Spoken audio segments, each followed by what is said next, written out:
درود بینندگان عزیز تلویزیون علم و طبیعت، نشر نوبتی برنامه صحبت روز را تماشا میکنید. موضوعی که امروز میخواهیم اطرافش صحبت کنیم فرهنگ استفاده اینترنت و سامانه های اجتماعی است. همصحبت ما هستند نامزد علم های فیلولوژی، همزمان سرمحرر مجله علم و حیات خوشدل رحیم جان. خوش آمدید به برنامه ما. معلوم است که در جهان معاصر هیچ یک شهروند یا هیچ یک اهل بشریت از استفاده اینترنت و سامانه های اجتماعی در کنار نیست. از جمله جامعه تاجیکستان نیز با رشد با ثبات البته هم قدم به زمان است و از این چیزها فراوان استفاده میکنند. اما هدف اصلی ما این فرهنگ درست استفاده اینترنت و سامانه های اجتماعی است، زیرا که امروزها در جامعه ما بعضی نافهمی ها هم در فضای اینترنت به وجود میان یا بعضی خطرها هم در اینترنت وجود دارند که بعضی ها چون نادرست استفاده میکنند یعنی حیات خود را زیر سوال میبرند. میخوایم اطراف همین چند نظر خود را بیان کنیم. نخست سوال همین است که آیا اینترنت و شبکه‌های اجتماعی در حیات روزمره مردم چی اهمیت داشته میتواند؟ سلامت باشید. هر یک پدیده یا هر یک ظهوراتی که به وجود می آید البته سبب و عامل ها و در برابر این ضرورتی به وجود آیی خود را دارد. اینترنت هم همین گونه ضرورت است، همین گونه ظهورات است که وابسته به طلبات انسانیت به وجود آمده است و یک روند طبیعی حیات است. به کدام خاطر؟ به اون خاطری که ببینید از لحاظ معنوی انسان همیشه به معلومات و اطلاع همیشه نیاز دارد، هر لحظه نیاز دارد. از همین خاطر به وجود آمدن اینترنت هم قانع گردانیدن همین نیاز بود. در ابتدا البته در ابتدا این روند طبیعی بودن پیدایش اینترنت است که مقصدی به وجود آوردن همین ظهورات این تامین نمودن با اطلاع با معلومات بود که امروز خیلی وسعتناک گردیده است و طوری شما گفتید تمام جهان را فرا گرفته است و امروز نفری نیست که مفهوم اینترنت برایش آشنا نباشد. همه میدانند، همه این مفهوم را میدانند و طوری گفتم ببینید وقتی روند طبیعی هست حتما که نیت ها نیکن. در آغاز مقصد از به وجود آوردن اینترنت این سبکتر گردانیدن یا بهبودی بخشیدن به روند حیات انسان، فعالیت انسان بود و همین گونه هم هست. یعنی اینترنت اگر مشخصاً به سوال جواب گوییم که در حیات روزمره ما چی نقش دارد، خیلی نقش بزرگ دارد. حیات امروزه رو بدون اینترنت تصور کردن غیر امکان است. ببینید امروز حالت شده است که اگر ما خواه ناخواه باید حتما با اینترنت سر و کار داشته باشیم. این یک روند طبیعی حیات ما شده است که از همین خاطر هم نقش بسیار برجسته دارد و این نقش را ما چگونه پیخست میکنیم، احساس میکنیم و چگونه از آن درست استفاده میبریم، انا این است مسئله مهمه که پیش روی ما قرار دارد. اگر ما از دیگر طرف به همین موضوع بنگریم چی پیامد خواهد داشت وقتی که یک نفر شهروند، یک نفر ساکن، یک نفر انسان یا فرد این را با دیگر مقصد استفاده میکند؟ چی پیامد داشته میتواند؟ چون گفتید که اینترنت خیلی ظرفیت های بلند یا منفیت های خیلی زیاد دارد، اما پهلوهای بعد این مسئله وجود دارد فکر میکنم. البته هر ظهوراتی که هست حتما دو جانب دارد، پهلوهای مثبت و پهلوهای منفی. اینترنت هم همین گونه است. اصلا نه تنها اینترنت، هر ظهورات نوی که به وجود می آید همه وقت با مقصد بهبود بخشیدن، سبکتر گردانیدن کار یا فعالیت انسان است. یعنی با مقصد کمک رسانیدن به انسان برای رسیدن به هدفهای انسانی او است. ببینید منطق به کجا می رسد؟ یعنی گپ درباره هدفهای انسانی است. اکنون این هم طبیعت انسانی است که از هر ظهورات چگونه استفاده میبرد. یعنی ببینید اینترنت اینقدر امکانیت های زیاد دارد، اینقدر معلومات زیادی دارد، پیش روی ما میگذارد که استفاده از آن فرهنگ خاص، مناسبت خاص را تقاضا میکند. حیات انسان امروزه، حیات انسان معاصره که با اینترنت سر و کار دارد از حیات انسان پیش از دوره اینترنت خیلی متفاوت است، خیلی فرق میکند از چند دیدگاه. و از نگاه من این انسان نسبت به انسان پیشتره خیلی مرکبتر گردیده است. به کدام خاطر؟ روزگار انسان دشوارتر گردیده است. برای چی؟ برای آنه که این انسانی که امروز هست پیشروی معلومات فراوان قرار دارد که استفاده از آن، انتخاب از آن کار انسان را بسیار دشوار میکند، جدیتر میگرداند. انا از همین خاطر است که در این مسئله، در این موضوع مناسبت مفهوم اساسی گردیده است. یعنی اگر ما توانستیم از امواج اطلاعات، ببینید اینقدر معلومات فراوانی که هست، ما توانستیم به منفعت درست استفاده کنیم، این پهلوهای مثبتی است که برای حیات همروزه ما، برای بهتر گردیدن آن مساعدت میکند. اما اگر ما نتوانستیم از میان اینقدر معلومات فراوان چیزی که برای ما لازم است همان را دریافت کرده و استفاده بریم و غافل مانیم، این است پهلوی منفی به نظر من آن است که انسان را غافلگیر میکند، یعنی غیر مقصدناک استفاده. انا همین غافلگیر گردیدن به آن معنا است که انسان خود بیخبر میماند و از مقصد اساسی دورتر میرود، به سمت دیگر میرود و این است پهلوی منفی که نباید به همین راه رفت. ما با جامعه های دیگر کار نداریم، ما فقط از زاویه خودمون میخواهیم که همین جامعه فرهنگی تاجیکستان را مورد تحلیل قرار بدیم که آیا مردم ما، خاصتا آنهایی که استفاده برنده بی واسطه اینترنت و سامانه های اجتماعی هستند، چون فرهنگ گفتیم، آیا فرهنگ درست استفاده اینترنت را میدونند؟ اگر میدونند تا چه اندازه میدونند و استفاده میکنند از مشاهده های خودتون؟ تا جایی که من مشاهده میکنم در جامعه امروز ما فرهنگ استفاده اینترنت تا اندازه وجود دارد. به کدام خاطر؟ اساساً ببینید شبکه های اجتماعی را اگر موردی بررسی قرار دهیم میبینیم که همین شبکه های اجتماعی که امکانیت های فراوان دارند، به هر یک نفر امکان یا میدانی بیان فکر و عقیده را فراهم می آورند،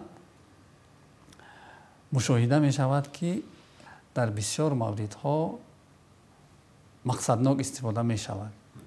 اما متاسفانه در برابر از این امکانیت ها نادرست هم استفاده می شود.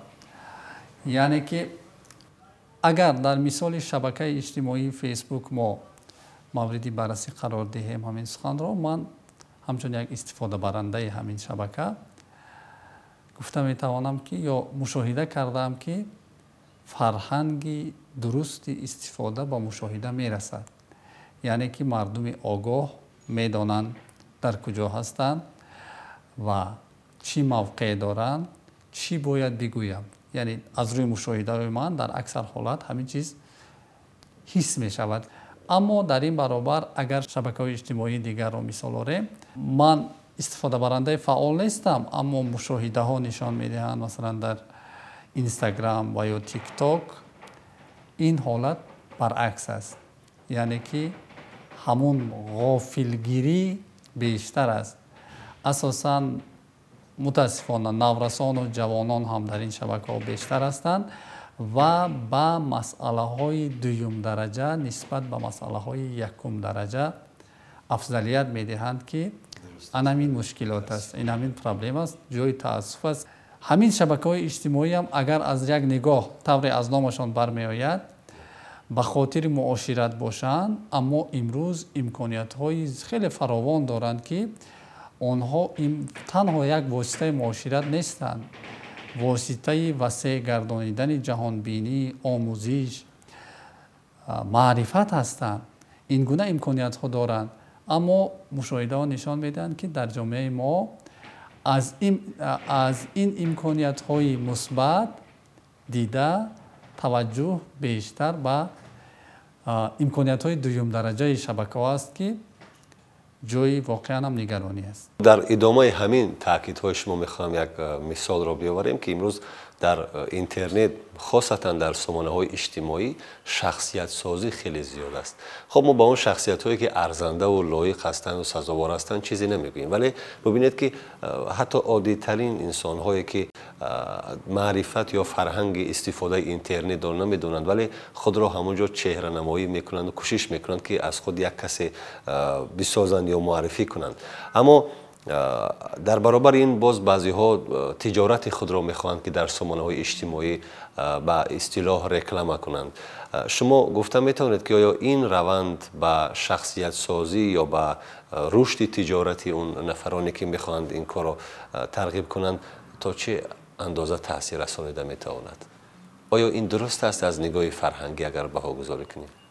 ҳар як маврид ё ҳар як мавзӯъ тарзи муносибати худро дорад.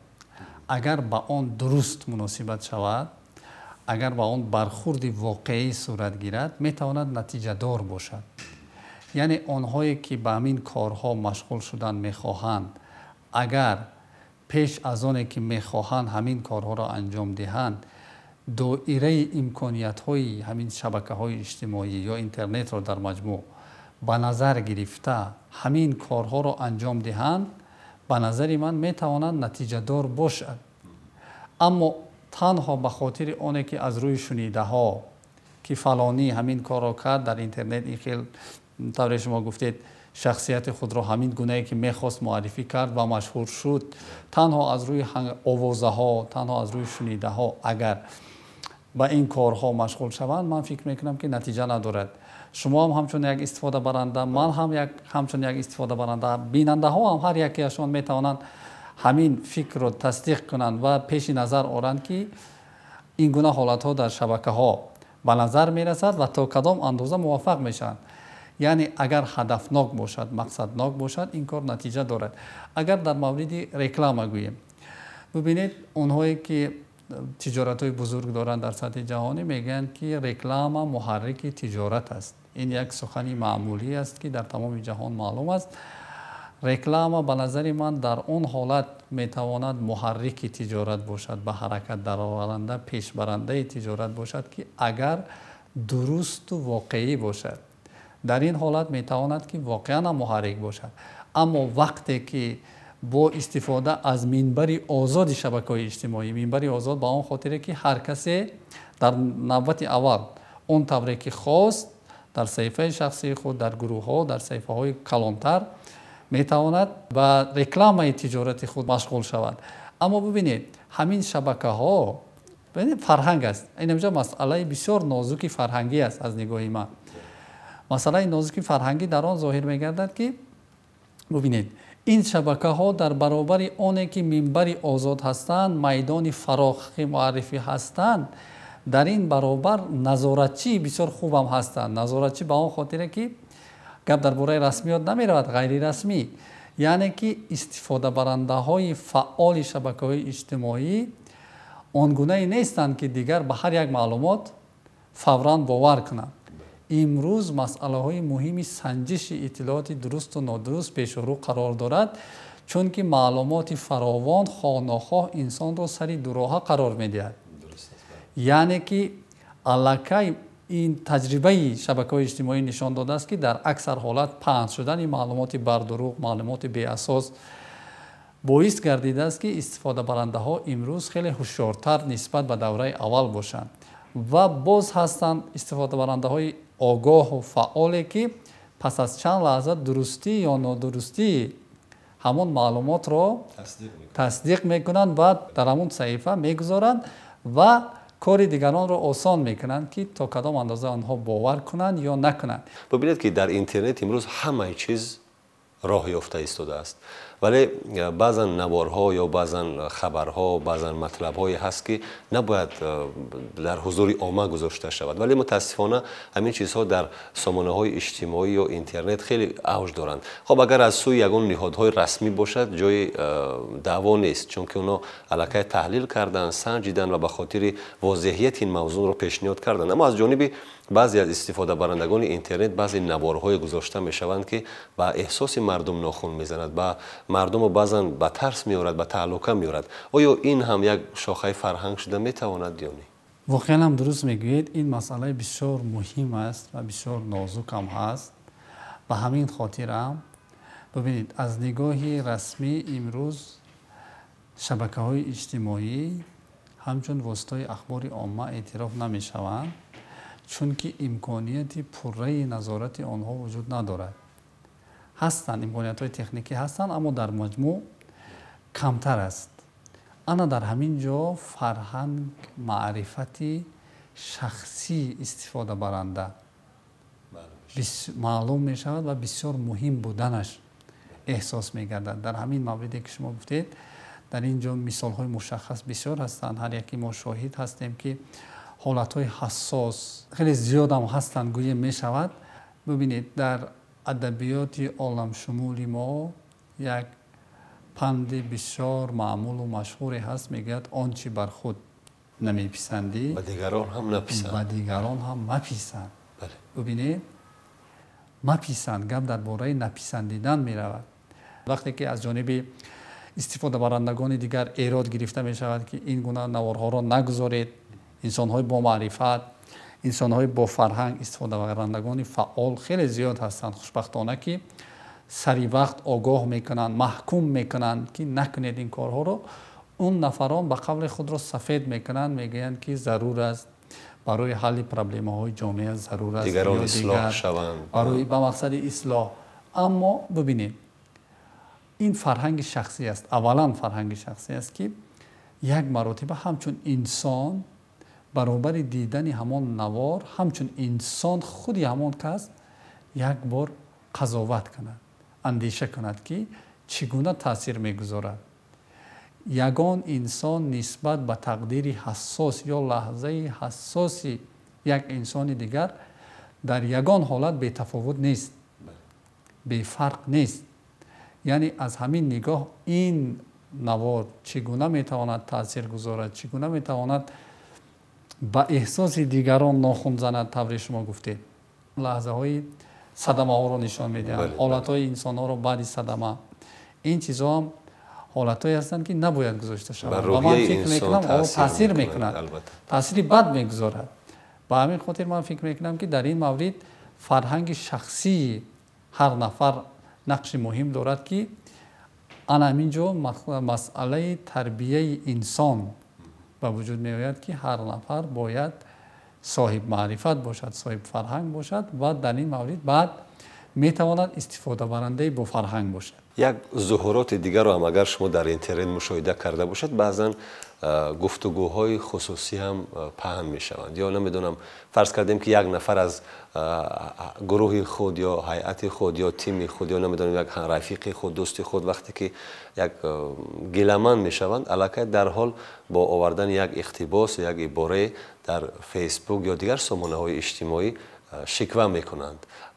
اینم آیا فرهنگ درست است یا نه؟ اونهایی که این عمل را میکنند، این عمل ها را انجام میدهند، به افاده مردمی اگر گوییم عمل ناجوان مردانه است. من قبول ندارم که این گونه باشد. مناسبت های شخصی اگر خلل دار میگردند، در این حالت باید که در دایره محدود، در دایره همان گروه یا همان نفران بررسی شده حل شود.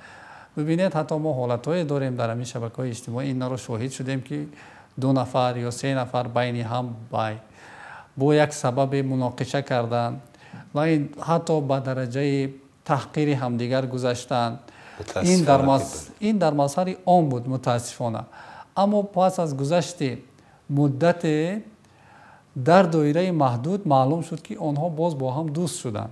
همین است فرهنگ که پیش از آنی که یک کاری را انجام میدهیم اول اندیشه کنیم و وقتی از منبر این شبکه هم استفاده میکنیم از روی احساس، از روی قهر، غضب نه، با عقل کار کنیم، با منفعت کار کنیم که نشود کاری کنیم که بعد پشیمان شویم. برای بالا بردن فرهنگ مردم ضمن استفاده اینترنت و سامانه‌های اجتماعی آیا ضرور است که ما یگان تعلیمات مخصوص را قبول کنیم یا جاری نماییم؟ یعنی به طور مستقل مردم میتواند این را اساس کند یا اینکه یگان تعلیمات مخصوص لازم است برای استفاده با فرهنگ‌های اینترنت یا سامانه‌های اجتماعی؟ هر یک روند طبیعی آهسته آهسته مطابقت خود را در میان جامعه پیدا میکند.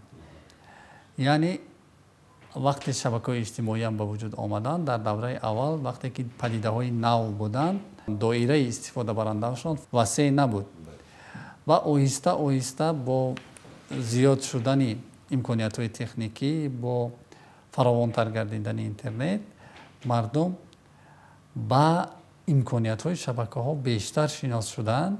امروز اکثر کاربران یا استفاده برنده‌ها می‌دانند همین فرهنگ مناسبت با شبکه‌های اجتماعی را دارند و می‌دانند که چیکار کنند.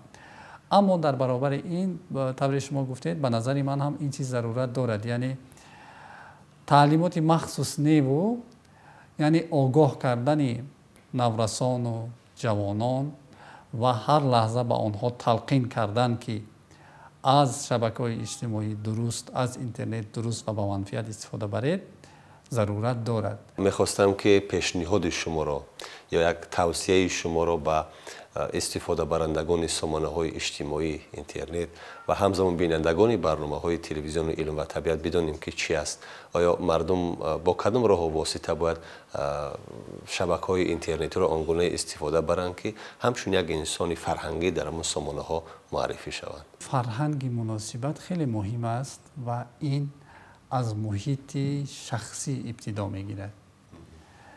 یعنی اگر همین گونه گفتن خواهیم یا بگوییم فرهنگ مناسبت با شبکه‌های اجتماعی از محیط عائله به نظر من سرچشمه میگیرد. امروز یگان نفر از والدان شروع کرده تا فرزندان از محیط اینترنت و شبکه‌های اجتماعی بیرون نیستند. این یک روند طبیعی است، در همه عائله مشاهده می شود. درست است. و همین خاطر امروز ضرور است که برای گسترش دادن یا برای باز هم بهتر کردن سطح فرهنگ مناسبت والدان خود همچون انسان‌های آگاه، همچون انسان‌هایی که مسئول تربیه فرزندان هستند، مسئول تربیه آینده جامعه هستند، خود مناسبت بسیار درست داشته باشند، مناسبت آگاهانه داشته باشند. در این صورت من فکر میکنم که نسل نو و همون کودکان، ببینید این یک سخن روانشناسانه است که میگن کودک با آنچه بیشتر میل میکند که میبیند، نه با آنچه که میشنود. یعنی وقتی وی مناسبت بسیار درست با موقع یک مهلت معینی والدان خود را میبیند، پس میفهمد که کاری درست همین است. اما وقتی کودک مشاهده میکند که والدان او اکثر وقت خود را به شبکه‌های اجتماعی، به تماشای هر گونه نوارها صرف میکنند و فکر میکند که همین است کاری درست، همین گونه باید باشد، رفتار همین گونه، انا از همین جا شروع میشود که هر یکی ما انسان‌های آگاه، انسان‌های بالغ مناسبت درست داشته باشیم که تا نورسان و جوانان درست تربیت یابند. سلامت باشید. البته این موضوع بسیار یک موضوع دامنه‌دار است و اگر ما هر روز در این مورد صحبت کنیم باز مسئله های دیگر پیش روی ما میآیند، ولی اطمینان کامل داریم که بیننده‌های عزیز ما از این صحبت چیزی برای خویش برداشت میکنند و در راه استفاده اینترنت و سامانه‌های اجتماعی از همون فرهنگ والای اجدادی استفاده میکنند. تشکر برای اشتراک و بینندگان عزیز، این بود برنامه صحبت روز و موضوعی که صحبت کردیم فرهنگ استفاده اینترنت و همزمان سامانه‌های اجتماعی بود و مهمان ما بودند خوشدل رحیم جان، نامزد علم‌های فیلولوژی و همزمان سرمحرری مجله علم و حیات. توصیه ما یا برداشت ما از این برنامه این است که باید هر یکی ما نوبسته از سن و سال در استفاده اینترنت و سامانه‌های اجتماعی از فرهنگ والای انسانی استفاده بریم، زیرا که استفاده اینترنت هم خطر دارد و هم منفیت دارد و ما باید همیشه پیشروی آن باشیم که برای خویش یک منفیتی از این اینترنت بگیریم. باقی سلامت باشید. قضاوت از خود شماست. تا دیدار دیگر سلامت باشید.